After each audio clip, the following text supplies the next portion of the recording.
I mean, you want some stuff. I mean, it's like futuristic. I mean, yeah, there's all types of. So okay, just pause a second, right? That's why I said I want because see, he's not necessarily on the cybersecurity level, but he's coming up with these concepts. There's things. There's consequences. There's consequences, and everything he's building on what he's saying is real. These are things that we need to be concerned and do the knowledge on, and be concerned about, and be on the lookout for, and do the knowledge to. You know what I mean? These are risks, and where things can go wrong. Again, who's the founder of unlike attract and like repels, reversing the polarity, using something for positive and not using it for negative and flipping it. They just, I don't know if you've been watching the Dune series, Dune Prophecy. All right, I don't want to spoil it for you. It's on HBO Max. No, sorry, I barely watch TV. Okay, yeah, so spoiler alert. I'm not gonna go spoil the show, but I'm a fan of Dune. I read the Dune book 3 times myself.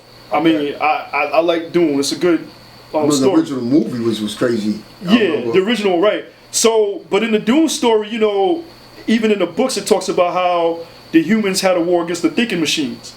And in the TV series that just came out, they just dropped the last episode last week. It's like an 8-part series called Dune Prophecy. In the first episode, they show you how they fight against machines. Like, none of the Dune movies show you any of that. They only kind of mention it. They call it the Butlerian Jihad, where humans had a jihad, holy war against the thinking machines. So anyway, not to spoil it because it's worth watching the show, a lot of the people were getting sick and they were burning up. I mean, you just catch on fire and just burn up. And they were investigating, trying to figure out what was happening, how are these people getting sick and burning up. And come to find out that they had something in them and it was being triggered by a machine virus. A machine was created this virus to come and attack humans, and it was based on your fear. So whenever the fear got up on you, it increased the virus and run it through your body. So anyway, some of the stuff you build it on, and I was watching that show like, yo, this is crazy, but it's basically what you're talking about right now. That the machines was creating these nanobite viruses that was, but it was using things already in the human body, and it was like attacking the human body. So we're talking about the reality science fiction. I mean, science fiction. That's what it's been. There's a lot of things. For me, family, that's what it's been the past 5 years.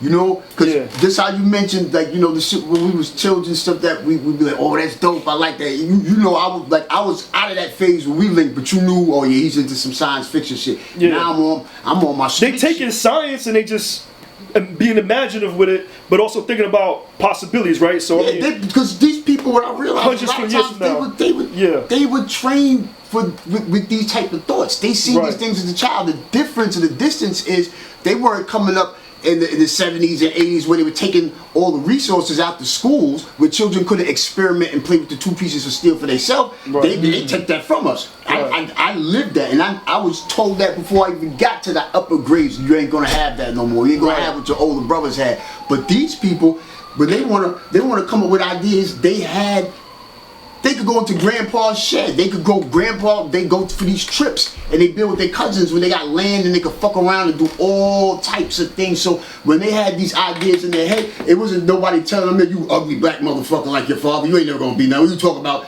computers. Ain't no shit like that. They like, you want computers? Come on, let's go computers. Get whatever the fuck they want to do. Yeah. So, but point being, right, I got into the nitty gritty, the street shit, what it smell like, what it tastes like. When I talk about what it's gonna be in the future, right? Yeah. 5 years ago, I got hit with my childhood again because I was watching all these things that I was told was gonna happen, and ahead of the time before I ran to the elders and people who knew, I had my own ideas of what I saw where things were going. Right. Cybernetics, cyborgs, and all that type of shit. Robo technology, all that type of shit. Yeah. Growing machines and shit like that. These are ideas mostly I came with from Japanese animation before it was cool. Yeah. Before people was into that over here. Yeah. Wasn't no emo thing. Nobody knew about that. Just very few people. Robotech and Voltron and shit. Yeah. At any rate. I started realizing, oh shit, this shit is fucking, this is reality. And it was easy for me to catch certain things because I paid attention when I was young. It was just a matter of dealing with cognitive dissonance where I was like, yo, is this real for real? Yeah. Are they doing this? And is this, and it all starts with an idea, right? I mean, you could take, like I said, take the science and, as it says with Yakub, man, you had a determined idea, and then that's all it started from. You must do your own research, as I did. If Mecca did this.